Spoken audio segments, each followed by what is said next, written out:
Good evening, everyone, and welcome to New York Buddha Dharma. And we are working our way through Cutting Through Spiritual Materialism by Chögyam Trungpa. And we are up to the chapter on the development of ego. This is a classic. And he makes a number of really interesting points.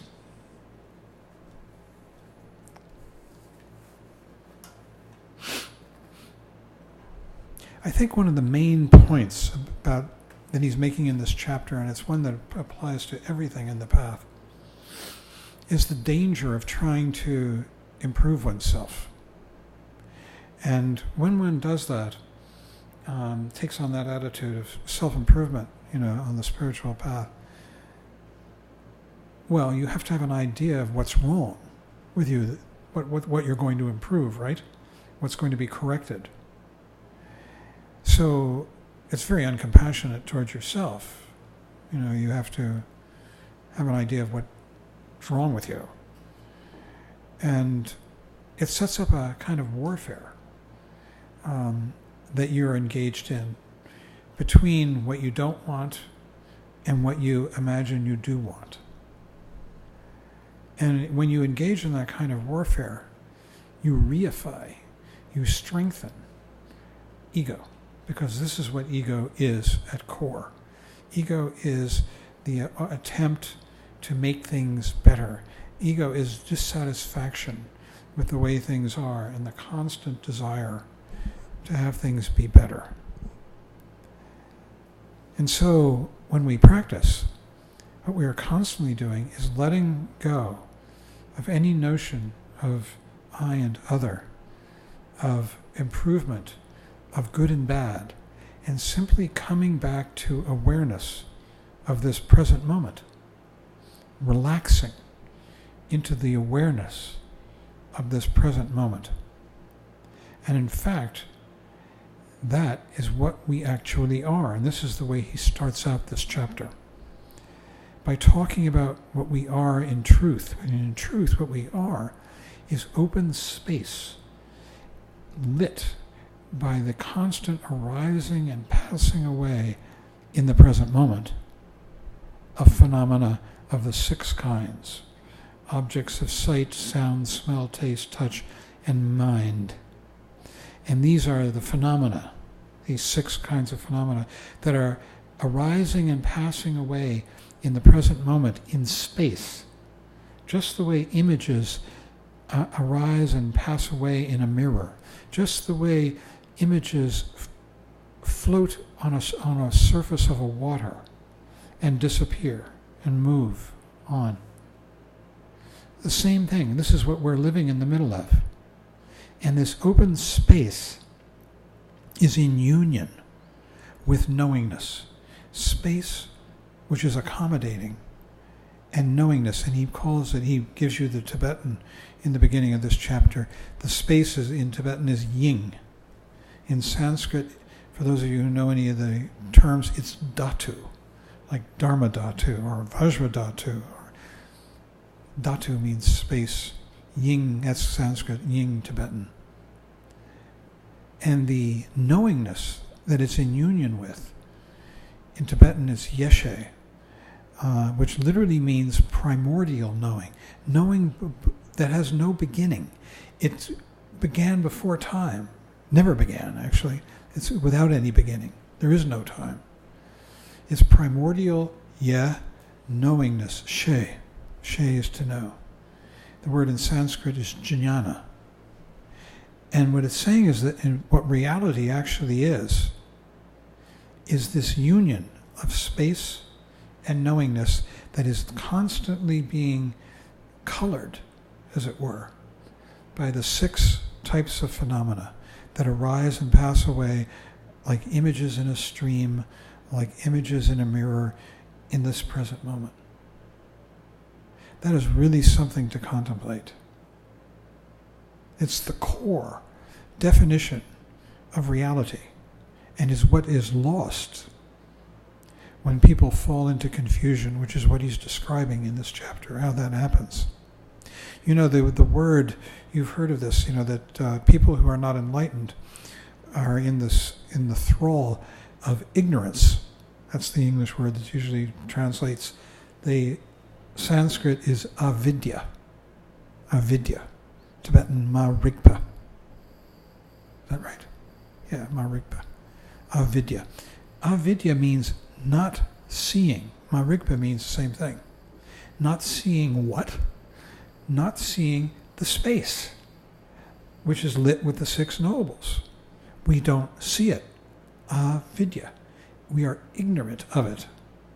And not seeing it, we fall into delusion. And the delusion, the mistakes, are what are being described in this chapter, the development of ego. This is how ego arises. I think I'll stop right here. This is so profound. And you see, this is, by the way, if you were listening to a Theravada or a Zen teacher, you would hear nothing like this. They would be giving you a much more beginning description of the situation, a much more primitive. This is Chögyam. Trungpa Rinpoche always taught from the perspective of the great perfection, the end of the path. And that's really what this is all about. This yin and yeshe comes straight out of the great perfection teachings, which is remember I told you in the Vajrayana there are 6 divisions, Mahayoga being the 4th, Adhiruka Logos. The 6th is the great perfection. It's the last. And that's where this all comes from. So I'd just like to open it up for a little discussion here. If anybody has any questions or comments about this.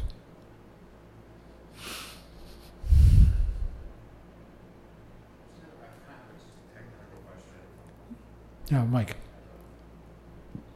Just have a technical question because I've heard the Tibetan that refers to space as long and not ying, and I was just wondering if that's another name for space. Yes, long in Tibetan, spelled, if you can believe it, Klong in the Wylie. Mm-hmm. Yeah, and I'm not sure what the difference is, because when we're talking about space in this term, it's always referred to as yin and dhatu, Tibetan and Sanskrit. The long, I don't know what the Sanskrit would be. All these words are like, it's like that old trope about the blind man and the elephant. You know that one, and one of them feels the leg and he says, oh, an elephant is like a tree. Another one feels the side of it and says, oh no, it's like a house. Another one feels the trunk and says, oh, it's like a big snake. And all of these words are coming at reality from different angles like that.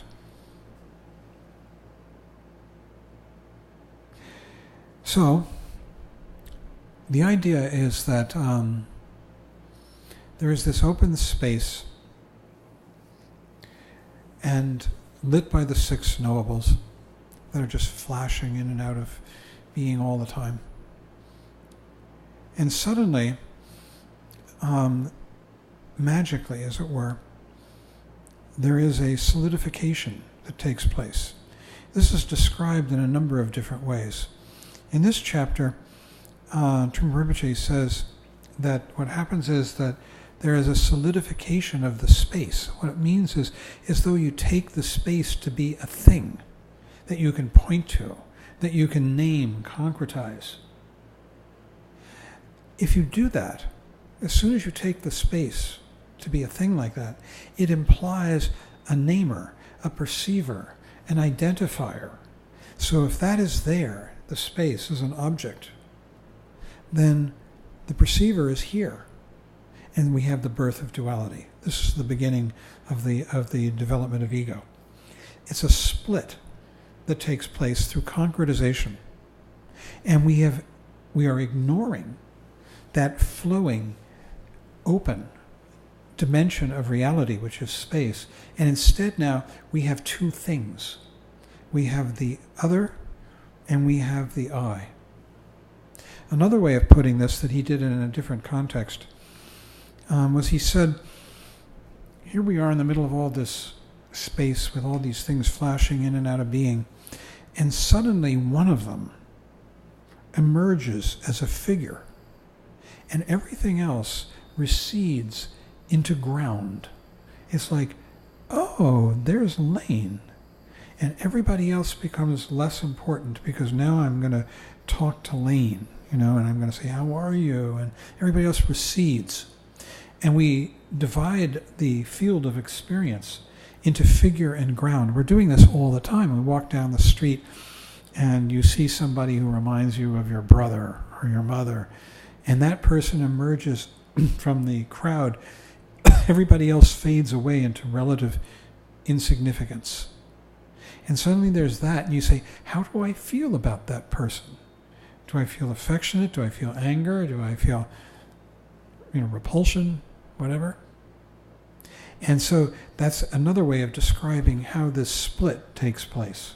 The creation of a figure against a ground, where everything else becomes of secondary or tertiary importance, or even less. Yes.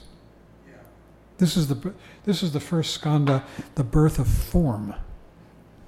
So how do we correctly practice shamatha vipassana if what we're essentially doing is recognizing space? Isn't that going to create duality? But that's why the instruction for practicing, you see, first of all, shamatha, I just heard Chungling Rinpoche, he's a teacher who helps our translators a lot. And I heard him speak the other day, and a couple of weeks ago. And the subject of meditation, shamatha and vipassana came up. He made a remark that to me was at first shocking, and now not really. He said, shamatha isn't meditation. Isn't that interesting? Shamatha is just focusing your mind one-pointedly on an object. It has virtues to do that. And it's a necessary beginning when we come to the practice of meditation and the path, that we do this. We focus our mind one-pointedly on an object, and it has the virtues of, first of all, we begin to realize how much we're thinking, because most people have no idea. They're just so busy thinking, lost in thought. And in fact, we do that too. We walk down the street lost in thought until something wakes us up, and we really have no idea just how much we are thinking. So shamatha helps you see that. The second virtue of shamatha is that you achieve some peace, calm, because you start cutting through thought. Thought is full of anxiety, struggle, desire to be somewhere else, some better way to be, whatever it might be, change. And when you cut through that and you come back to simple awareness of the breath, or whatever your object of shamatha is, in the present moment, you achieve peace. And in fact, that's what shamatha means. The word shamatha means abiding in peace. Tibetan is shine, same thing. But actually, peace is a secondary benefit of shamatha. And then the third benefit is that you begin to be able to focus your mind in the present moment. You're working on that skill, which is a necessary skill to move on in the path. But the real meditation is vipassana.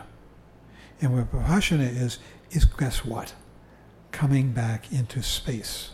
The space of this present moment. It's the space of this room, this place, that whatever we can ascertain and perceive, that's the sort of the geographic location, and then the temporal one is now. So it's space now. That's what vipassana is about. Coming back to this present moment now, here. And we rest our minds in this. It takes no effort. In the beginning, you approach it as though you were doing shamatha.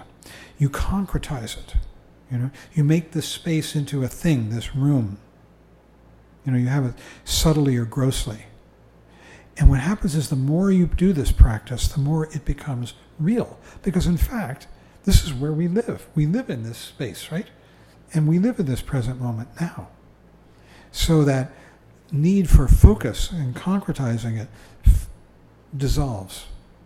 It was false. It was a construct.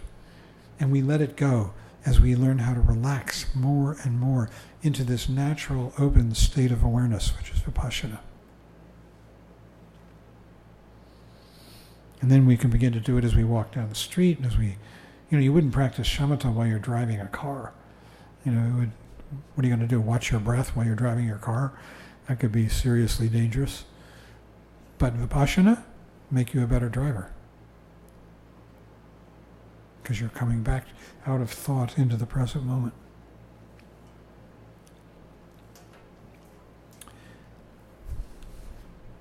So the first skandha is we lose track of this open space and we get caught in a subject-object relationship. We do this all the time in our lives.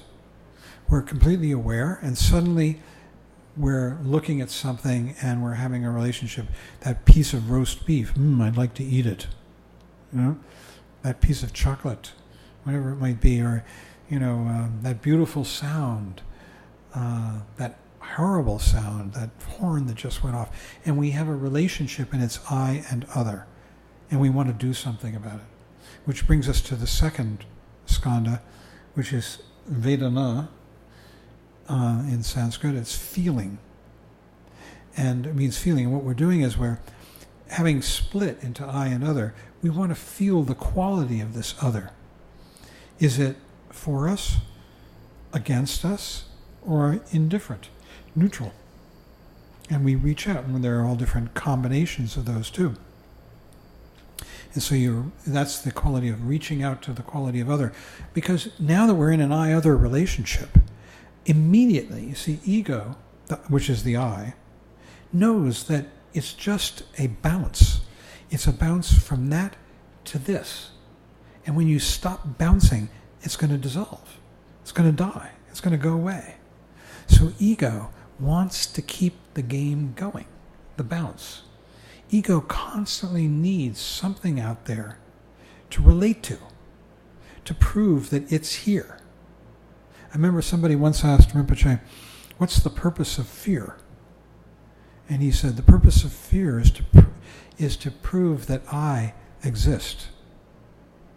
Because when you're afraid, it's all about me. I thought that was a great one. And the stories we tell ourselves, the entertainments, the good and bad ones, they're all about I, proving that I exists. So Vedana, second skandha, you feel the quality of other, and that information comes back, and now you see you've got the game going. This is the game of ego, back and forth, back and forth. This is what ego's doing all the time. And then ego says, well, that thing is very attractive. It's very pleasant. So I want to consume it. I want to draw it to me. I want to embrace it. And that is passion. And that's the third skandha, which is the three poisons, they're called. Passion, aggression, and indifference, or ignorance, they usually translate it, but it's a bad translation. The word in Sanskrit for the indifference is moha. It's not avidya. And what it means is that second skandha, you reach out and feel the quality of that other, and depending on whether it's for you, against you, or neutral, then in the third skandha, you draw it to you. If it's for you, you push it away. That's aggression. If it's antipathetic, and you remain the same distance if it's neutral, if it has no significance one way or the other. These are the three poisons, they're called. They're symbolized in the Wheel of Life. Again, the Wheel of Life, that heuristic. In the center, the center is a coil of joy. It's like the yin-yang, only there are three of them. That's another symbol. But around the coil of joy are a chicken, rather a rooster, that's passion, a pig, that's indifference, and a snake, that's aggression. Those are the three poisons of ego. And they arise in the third skandha. Skandha, by the way, means heap. And the idea is, you see, what we take to be a self is just a collection of events that are constantly arising and passing away. So what we take to be a self is just a story that comes and goes. Right now, just stop for a second, and here we are in space. No ego. Whenever one comes fully present, ego isn't there. ego is a story that has to be told between I and other. So then it goes on from there. We've got the three poisons now as a way of relating to I and other, between I and other. But it's pretty inefficient and impulsive. And in fact, that's what we call the third skandha, impulse. And we want to make it more regular to protect and foster I. And so what we begin to do is we begin to label things: good, bad, table, milk, chair. And you can see this most clearly in the way an infant dissolves. How many people have had a kid? A few. Okay. When your child comes out of the womb, it's strictly at the level of impulse, third skandha. It's, if it's in pain, it cries. If it's hungry, it cries. If it's happy, it gurgles. It has no language, and it just is reactive, right? This is third skandha, reaction to these three poisons. That's what a baby is. But the thing is, it's very inefficient. And I remember the story I always tell is when my first daughter was about 2 maybe, and just beginning to develop language. And the first word, one of the first words a baby learns is milk, because they want the milk, and that's one of the first, mama, that sources of comfort and security. And so I remember when she was about 2, and she already was beginning to have some words, and she put her hand on the stove, and it was lit, and it was hot, and she cried out in pain.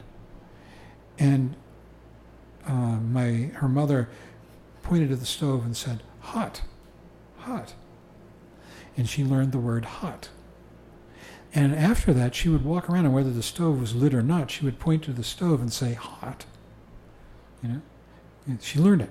She's learning how to categorize experiences to protect the self, I. And that is what the fourth skandha is all about. The fourth development is the development of concept, so that we can begin to understand the world in terms of ego and what its needs and fears and so forth. And we develop these conceptual systems on language. Then what begins to happen is, the third skandha is all about push-pull, hatred, passion, indifference. If something is inimical, you want to push it away. If it's attractive, you want to pull it to you. The fourth skandha is all about names, conceptual systems, stories. And these begin to mix together. And you get the fifth skandha, which is the realms. And that'll be a chapter coming up.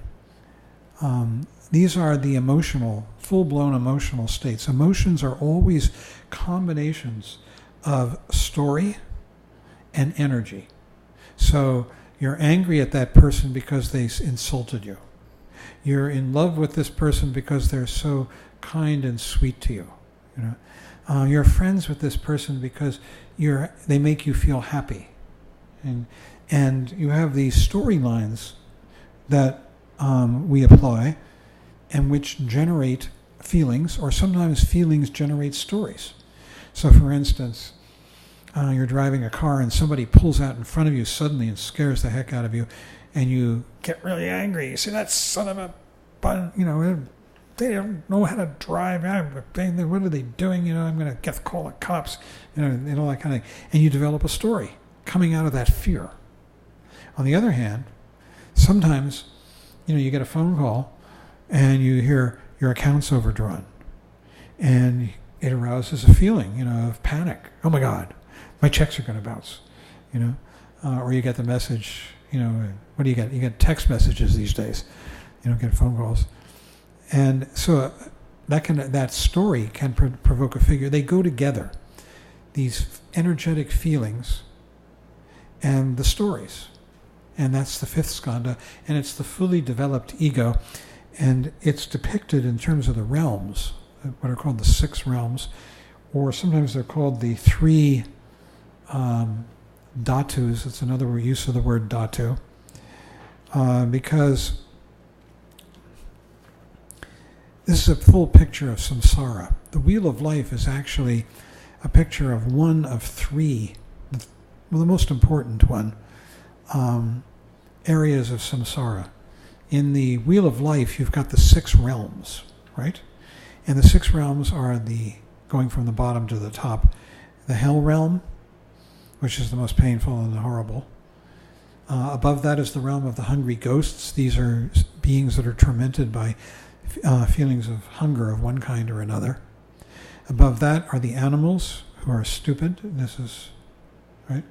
And this, by the way, you'll find out when we go through this chapter, has 3 levels of understanding, these realms.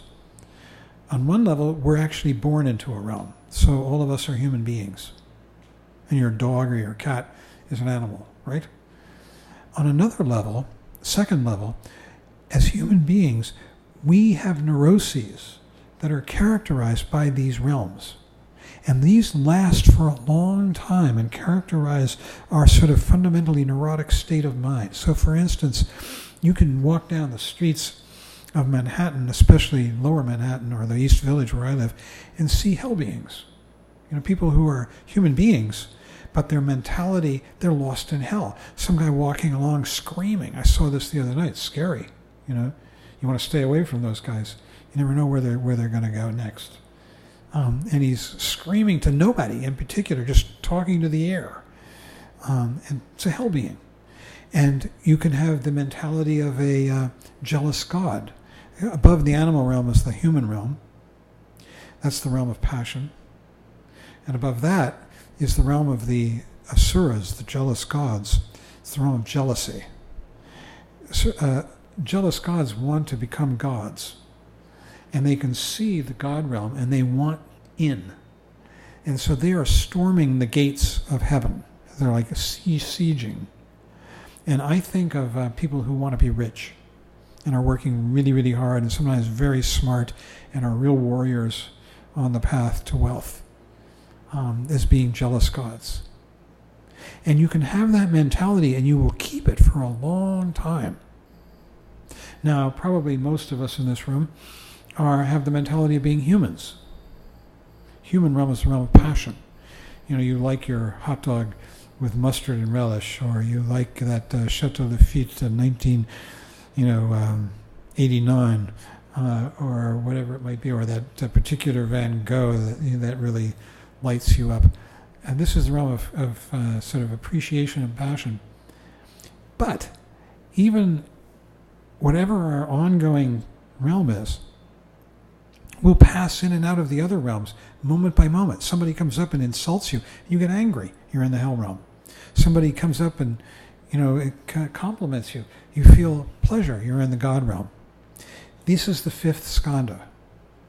And the thing is that what is happening here is that we are seeing ourselves and the world through this veil of I-other story, interpretation, concept. And so we don't see the world as it truly is. We see it colored by these veils of good and bad, for me, against me, pleasure and pain, things that make us happy or sad or angry or whatever they make us. And so we live in a world of illusion.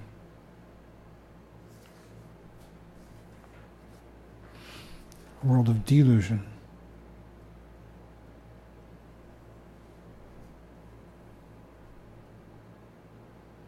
Yeah, he says here, ignorance doesn't mean stupidity at all. This ignorance of ignoring the space. It is very intelligent.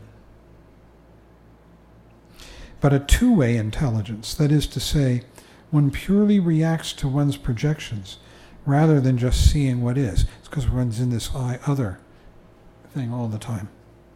There is no situation of letting be at all, because one is ignoring what one is all the time.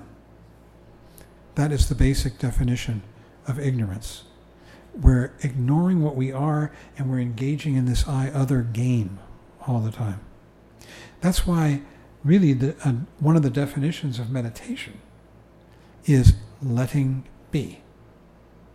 We're letting whatever it is in the present moment be just what it is. Whether we're sitting on a cushion or walking down the street, driving a car, in a subway, whatever, we're letting be. Every time we do that, ego dissolves. Ego is just a story that is told in our mind, in one's mind, about I and other. In fact, that's what karma is too. Karma is the ongoing story of ego, because when we tell ourselves these stories and we get lost in them, it's just like, they can animate us, they can pick us right up off our chair and walk us out the door and to go live the story that we're believing in so much. I like this too. He talks about the first skandha. It has 3 levels. The first one is the basic ignorance, that you're ignoring that we're living in space in which everything is utterly, utterly impermanent. Everything that arises is disappearing as it appears. You can't even really point to what it was that arose or disappeared, because it's just a flow. It has no substance. That's the first level of ignorance, that we are ignoring that. The second is that we feel like it's always been this way. Isn't that the funny thing? We feel like I've always been here. It's always been this way. I. It's called the ignorance born within.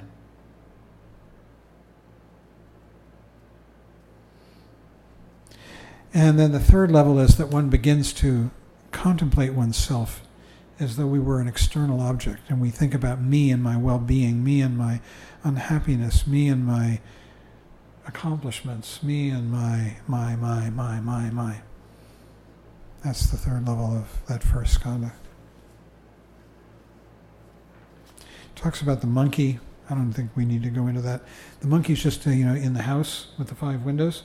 That's a metaphor for ego. The 5 windows are the 5 senses, and monkey is mind. And it's trapped in this house with 5 windows.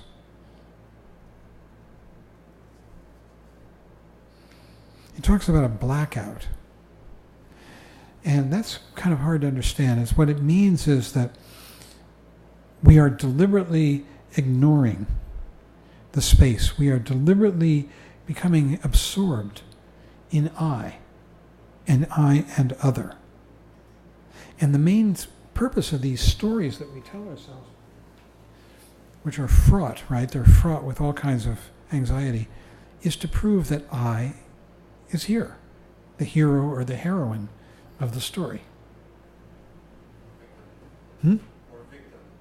Or victim. Even when it's a victim, it's a hero. A tragic hero. So you think? Maybe. The victim, that's good. So, then he says this, going back to this idea of the skandhas and how we distort the world. When we speak of hallucinations or dream, it means that we attach values to things and events which they do not necessarily have. We have definite opinions about the way things are and should be. This is projection. We project our, meaning ego's, version of things onto what is there, a world of ego's creation, and we become immersed in it. It's a hallucination.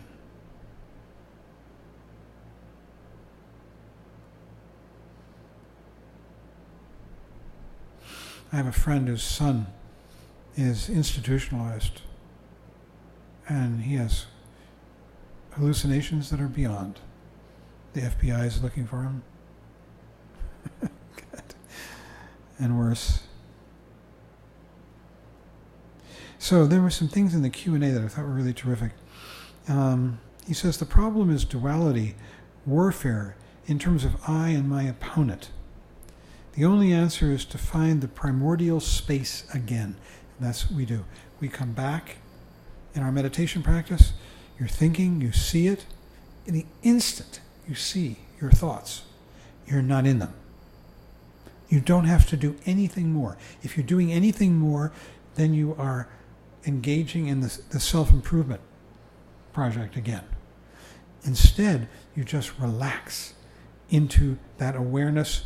As soon as you see you're thinking, you're back, you're awake, just like in the morning when you wake up from a dream. You know you're not dreaming anymore, you're back, you're awake. And we relax into this space. Sometimes we do the shamatha vipassana meditation where we go out with the breath, and the breath goes out like a line and then dissolves into the space. And at the end, you just let go. Or Rinpoche says, gap. He's giving us a word that doesn't convey much, because the less you identify it, the more you could actually be here in it. So you go out with the breath goes out like a line drawn on water. Into this space, here we are, the yin and the yeshe. And it dissolves. That's what the breath does, right? It dissolves into this room. And at the end of the out-breath, pause. Just this. And we are working on letting go of I and other and just dissolving into the space. He says, the only answer is to find the primordial space again. Otherwise, we are stuck in the psychological attitude of this as opposed to that. So the only answer is to find that space, that primordial space. This is pure Chögyam. In Chögyam, they call this practice of finding the primordial space cutting through. Trungpa in Tibetan. Cutting through what? Cutting through ego, cutting through this and that, cutting through I and other, cutting through any effort to achieve something. Back to what's already here. That's the key. It's already here. So we can just relax into it again and again. He says, but the monkey will never let himself be anymore. He continually fights or hallucinates. I want to get better. I'm going to make myself better. Never stops, never allows himself to actually feel anything properly. That is why simply stopping, just allowing a gap, is the first step in the practice of meditation. Any comments about gap? Just allowing a gap. A gap in what? A gap in the effort of I and other. A gap in the idea of personal achievement. Space.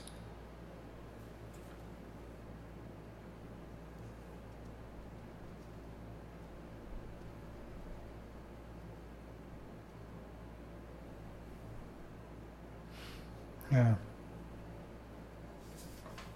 He says, the whole point is that we must not attempt to figure out how we are going to escape from our dilemma. Because if you do that, you just make it all stronger. The two sides of the fight. We have to actually identify ourselves meaning this space, and feel ourselves properly. We had better not speak of getting free yet.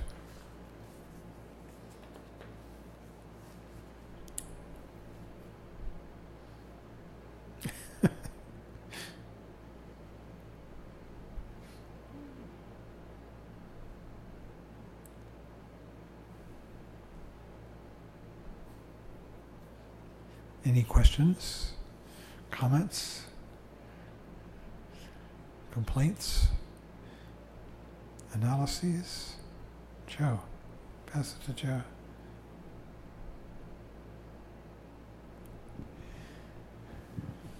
You mentioned the guy walking down the street just yelling and screaming at nothing, and nobody.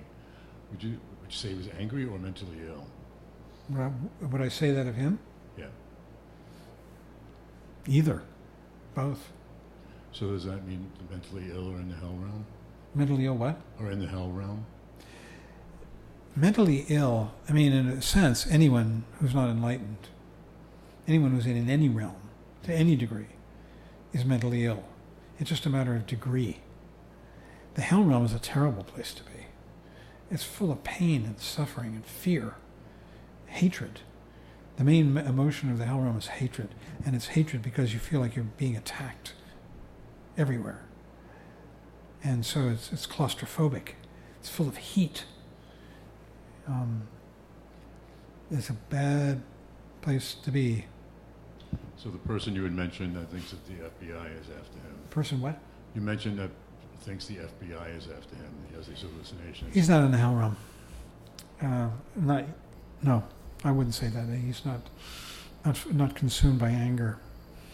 But he's definitely lost in the dream. Dreams, definitely. Lovely guy. Sweet guy. So is that to say that being overwrought with fear is not an expression of the hell realm or an example of the hell realm? Doesn't have to be, I guess. I don't know. That's a good question. Does fear? I don't think fear and the hell realm are Yeah, because that's identical. what it sounds like was being described, being afraid the FBI is after you. Yeah, but I don't think he's in the hell realm. I think he's afraid, but you could be afraid and be in the human realm. But the hell realm is hatred. Hatred. Specifically. Yeah. I was with a friend the other day, and we came out of a restaurant, and some guy lunged out and fell on the sidewalk, violently, and sort of banged into both of us. And we got out of the way, and then he got up and started yelling, And it was hard to tell. You figure automatically drunk, but also pretty crazed. And that's what, you run into that, especially in places like this where people are enduring a lot of suffering, homeless, all kinds. Yes. Tell me your name again. Debbie. Debbie. So you said you're not supposed to strive to free yourself. So then how do you get free of the... By doing the practice and learning that the heart of the practice, or at least one of the main characteristics, is to relax. Because what we're doing is we're coming back to an awareness that is already there. We don't have to create it. In fact, you can't create it. If you try to create it, you become unaware. This awareness, you see, it's here. It's in the room. It's in this space. It's the fact that you don't have to try to hear this voice, see this form, feel your legs, your arms around your knees. It's already there. We just come back. I think coming back is a great slogan. We're coming back to this effortless awareness. Now, ego says, now wait a minute, how do I know I'm not doing it wrong? And then that's the way ego tries to seduce us into some kind of effortfulness. Or what am I supposed to get out of this? But you just come back and you begin. See, ideally, you're part of a tradition. Ideally, you have connected with teachers who can point out to you this state of awareness that is already here. In Buddhism, they call it Buddha nature. It's our fundamental being. And it's just covered over by paranoia, confusion, feeling that things aren't right.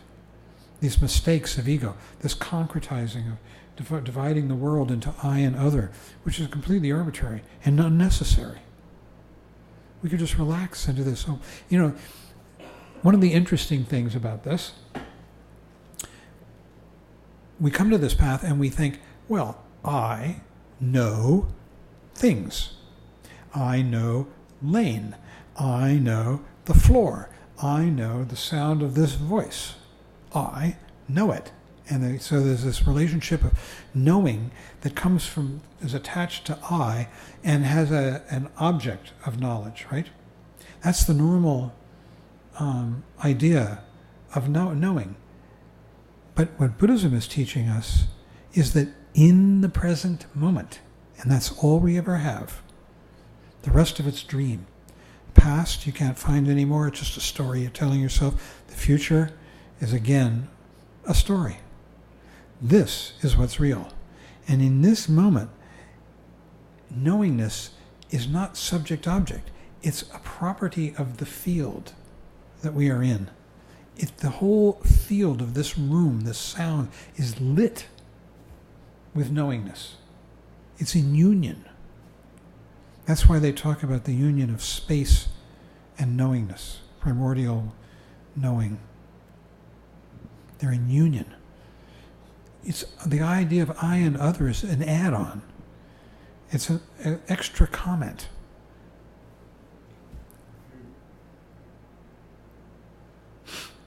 A few weeks ago, Rich and I were walking down 42nd Street between 9th and 10th Avenue, and there were a few people ahead of us, and this one guy all of a sudden screamed at this other guy, really tall man, and the shorter man screamed at this other guy and smacked him so hard you could hear the smack, and the guy went flying down to the ground and just laid there.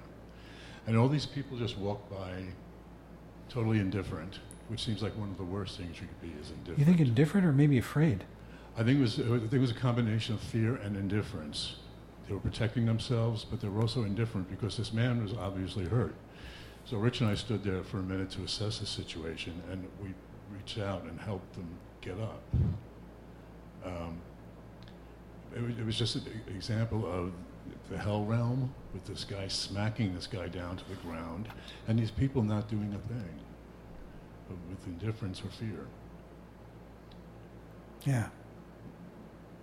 How would you categorize helping the man? How would you categorize helping them? Yeah. As an act of kindness, compassion, as a bodhisattva act. Yeah. I mean, you've got to be smart when you do that kind of thing too. You don't put yourself, a bodhisattva, in the process of helping others, doesn't put him or herself in front of an ongoing train. Well, that's why we assess the situation. Yeah, you have to assess it. Right. Yeah, you have to be skillful. Buddhas are very, very skillful in how they deal with the world, how they help. They help accurately and effectively and efficiently because they're seeing the situation as it is. Yeah. In a lot of the tankas you see of the 6 realms, some of them are painted with representations of Buddha figures in each of the 6 realms. So even in the hell realm, there might be like a wrathful appearing Buddha, and in the God realm, there's like a God who is, shows signs of Buddha-ness. Mm-hmm. And so in any of the realms, there's always some awakened nature, some kind of compassionate possibility or bodhicitta appearance. And that's something that doesn't matter what realm you're in, it'll always find an opportunity to appear. Well said. Thank you. Well said. Every realm calls forth a Buddha or Buddhas appropriate to the realm. They say that sentient beings call forth teachers and the teachers appear according to the needs and obscurations of the sentient beings who are calling for them. So there are different kinds of teachers for different kinds of beings according to their needs and obscurations, and all the realms have them. They're called the munis. Muni means sage. And that's in the, In the Chögyam teachings, they say that all sentient beings are moving inexorably to enlightenment. I think of it as like moths to the flame. Yes, Michelle.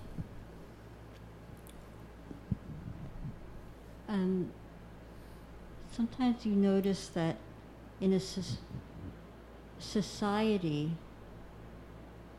things start to shift.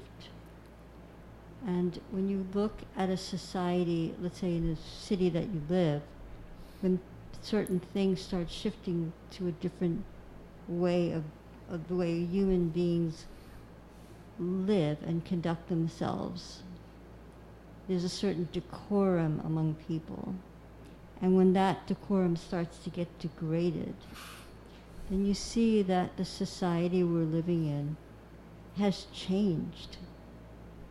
For instance, I remember when I was younger, if when a person got on a bus or a subway, then someone would stand up and give them the seat. Let's say it was an older person, a woman with a child, that kind of thing, where someone needed some attention, some help. But now I've noticed that the society that we live in here in New York, because that's where I live, has totally shifted, where young people or men or women, it doesn't matter the gender, have completely started to ignore their surroundings and just let women with children, women that are pregnant, the elderly, just stand there while they sit and they look at their phone or they're chatting to each other, and they just feel totally entitled to behave that way.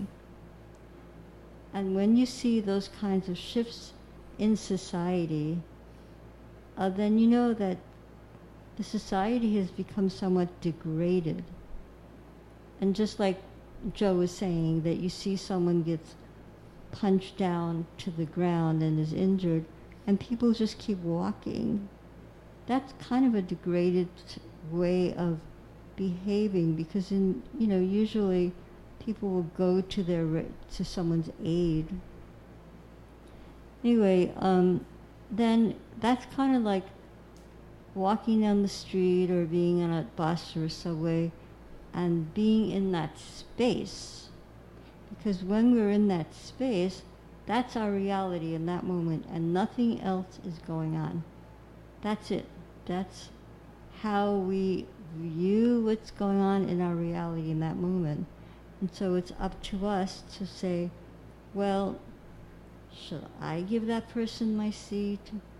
Or if I don't have a seat, ask someone to get up and give that person the seat. Make some kind of a connection to what's going on instead of just ignoring the whole thing. But those are choices we have to make constantly when, as human beings, on how we're going to behave.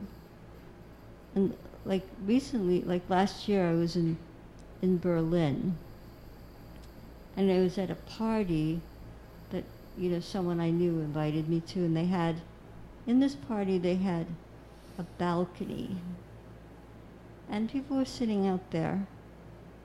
And when I walked out into the balcony, all the men that were seated stood up.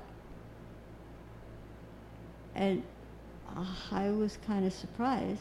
And they stood up because a woman walked into the room. And in their society, that's what gentlemen do. It kind of made me feel a little uncomfortable because I've never seen that before. And then everyone offered me their seat. I didn't particularly want to sit down, but I did accept the seat. In any case, they have a different society there where, there's a certain decorum that goes on in terms of how to relate to human beings. And Trungpa Rinpoche really emphasized society in the Shambhala teachings, for instance. He talked about enlightened society. But when, saying enlightened society is like such a big topic. But as human beings, and especially Dharma practitioners, enlightened society happens every second in the choices that we make in our everyday life and how we treat other human beings. And then really that's up to our awareness of how we're going to proceed in our life, from moment to moment. Even being, nice or being civil to a cab driver, let's say. The choices that we make are really up to us.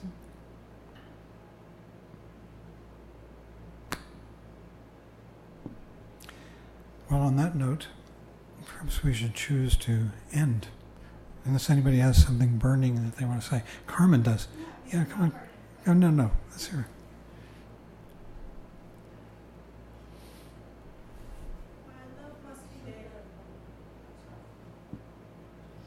I really love the beginning of the chapter because Trungpa Rinpoche goes, as you said, to sort of like the heart of Ati practice. And I love that he doesn't emphasize us as being emptiness, but goes beyond emptiness, of a ground that is openness, clarity, and the sensitivity that is full of, that is constantly arising. In that sense, I love the sense, I guess, of the immediacy of awareness as opposed to the present, because the present sort of like comes with a solid or a load of conceptual baggage, I guess you could say. Mm-hmm. Whereas opening to the immediacy of awareness that is constantly unfolding, timeless, just always ungraspable, right? It's in that sense, nothing needs to be freed, I guess. Nothing has ever been attached. Nothing has ever been locked in the first place. I love that he begins by saying, for that matter, maybe nothing has ever been born to begin with. None of us have ever, nothing at all has ever been born.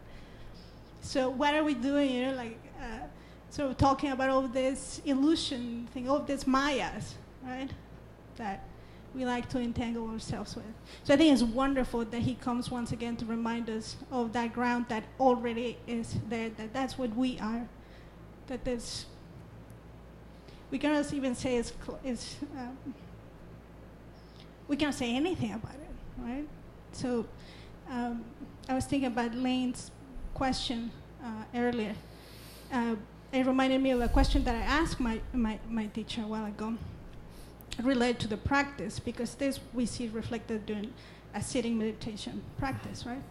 And I was telling him, asking him, so when thoughts are arising, or when I'm aware of a thought, do I sort of let go of the thought, or I focus sort of in the background where the thought is unfolding? And he said, how would you do that? How could you possibly do that? I found that interesting, and I thought and meditated for a long time about what he meant by that, right? So my experience, I found that what is present, what I can directly experience is the thought. Not anything else, because I can't. But I can let go of it and relax, that I can do. Thank you. Mark? Just a thought on what you were saying in terms of self-improvement, feeding ego. The thought just hit me that self-destruction and self-annihilation is often, misconstrued of, well, I'm destroying myself, I'm getting rid of myself. It's feeding it in the same way, right? It's the same trap as improvement, annihilation. It's the same trap, and feeding the ego. Right. Yeah. Yeah. I've been thinking a lot about, in preparation for this course on death, I've told this story before, but when, in the early days, when I had just met Trungpa Rinpoche, we were out in Boulder, and a friend of mine called me up and he said, I think you better come down here. I was living in a house with Trungpa Rinpoche. He said, I think you better come down here. I think Tom O'Leary has killed himself. So I drove down and went into the apartment. Sure enough, there was Tom lying cold on the bed. And a few days later, we had the parents came and took the body, and so 3 days later or so, we had a service, and we held it. It was winter time, and I can see it clear as day. We're out at Lee Hill Road in Broadway, big field, gray day, all the grass dead in this big field, huge field, probably like 30, 40 acres, and gray skies, cold, and an oil drum with a fire in it. And Rinpoche started out his, what do you want to call it, his talk on the occasion of Tom's funeral, saying, just about now, 3 days, right? Tom is discovering that he didn't get out of anything. And he used to have an ongoing argument with me and a fellow that I worked with. He said, you can't kill yourself. And I would say, of course you can kill yourself. Put a gun to your head, pull the trigger, you can kill yourself, right? And he would say, no, you can't, because the killer is left. And you see, this is the teaching on death, that when the physical body dies, the consciousness continues. It goes through some changes, but basically the karma, karma is the story of I.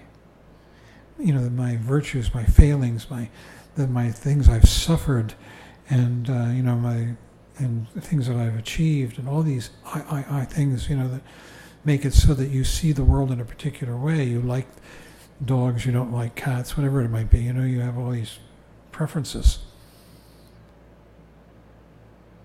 And that continues. The body may have passed away. That when you kill yourself, all that happens is you destroy the body.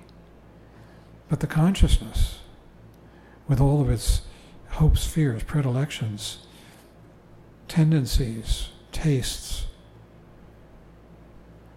which are constantly changing anyhow in our lifetime, right?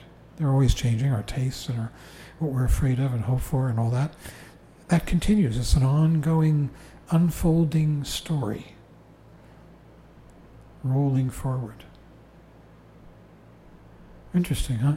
It's kind of a warning about suicide. You're not going to get out of anything. In fact, probably going to make it worse, because now you've committed an enormous act of violence.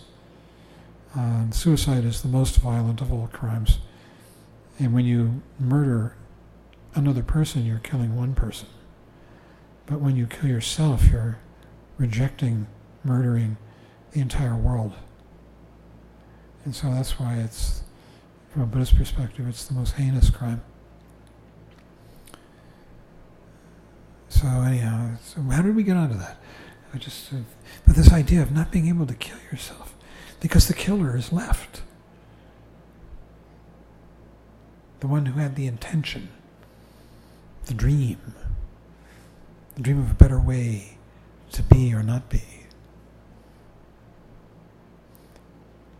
There's a cautionary note. Well, we have a feast prepared by Rochelle, and so we should probably end now. Do we have any announcements? Oh yes, Chögyam Rinpoche is coming. No, not Chögyam, Rabjam. Yeah. In October, Rabjam Rinpoche will be here. If you look on the shrine, you see Khenchen Rinpoche is on the shrine. And John, can you point to Khyentse Rinpoche, please? I can't hear you. I don't think Point it's, to Khyentse Rinpoche. yeah. Oh, Khyentse Rinpoche. Yeah. Okay, Khyentse Rinpoche was a great Nyingma teacher.